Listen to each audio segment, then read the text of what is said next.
Assalamualaikum warahmatullahi wabarakatuh. Perkenalkan, nama saya Melidiana Putri dengan NIM 2230403065.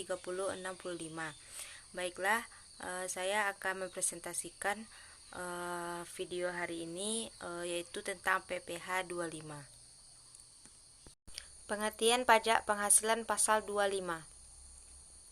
Seperti yang diketahui, wajib pajak orang pribadi atau badan usaha diharuskan untuk membayar pajak yang terhutang dan harus dilunasi dalam jangka waktu 1 tahun. Namun dalam praktiknya mungkin terdapat kesulitan bagi wajib pajak dalam melunasi pembayarannya, sehingga pembayaran pajak secara angsuran akan lebih memudahkan. Pembayaran pajak penghasilan secara angsuran ini adalah pengertian dari PPh pasal 25 yang memang tujuannya ingin meringankan beban wajib pajak sehingga tetap dapat memenuhi kewajibannya.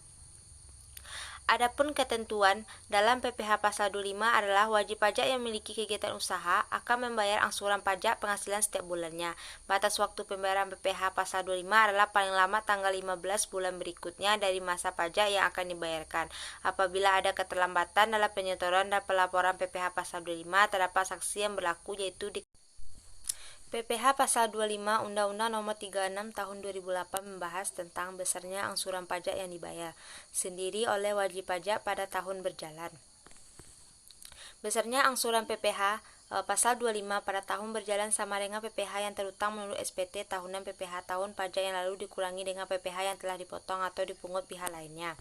Pasal 21 PPh pasal 22 dan PPh pasal 23 dan PPh yang terhutang atau dibayar di luar negeri yang diboleh dikreditkan PPh pasal 24 kemudian dibagi 12 atau banyaknya bulan pada bagian tahun pajak. Kategori pajak penghasilan pasal 25 wajib pajak orang pribadi. Wajib pajak orang pribadi pengusaha tertentu adalah wajib pajak yang melakukan kegiatan usaha baik secara grosir ataupun eceran, penjualan barang ataupun jasa di satu atau lebih tempat usaha lainnya. Yang kedua yaitu wajib pajak orang pribadi. Selain pengusaha tertentu adalah wajib pajak berstatus pekerja bebas atau karyawan yang tidak memiliki usaha sendiri. Adapun ketentuan tarif PPh pasal 25 bagi WP, OP, SPT adalah dengan perhitungan penghasilan kena pajak PKP. Wajib pajak badan. Wajib pajak badan usaha adalah wajib pajak badan melakukan kegiatan usaha tetap dan memiliki kewajiban sebagai pembayaran pemotong atau pemungut pajak. Ketentuan tarif PPh pasal 25 bagi wajib pajak badan adalah PKP kali 25% tarif PPh pasal 17 ayat 1 Undang-Undang Pajak Penghasilan. Cara perhitungan pajak penghasilan pasal 25 PPh pasal 25 dituliskan dalam bentuk seperti tahunan dengan perhitungan selama setahun sekali setelah data penghasilan sudah lengkap. Selama setahun tersebut biasanya juga perhitungan dilakukan setelah laporan keuangan sudah dimasuki masa tutup buku tahunan. Dalam ketentuan besarnya angsuran PPh pasal 25 dalam tahunan pajak berikutnya setelah tahun pelaporan di SPT tahunan dihitung sebesar PPh pasal 25 yang terhutang pajak tahun lalu dikurangi pajak penghasilan berikut yaitu PPh pasal 21 sesuai tarif pasal 17 ayat 1 bagi pemilik NPWP dan tambahan sebesar 20% bagi yang tidak memiliki NPWP.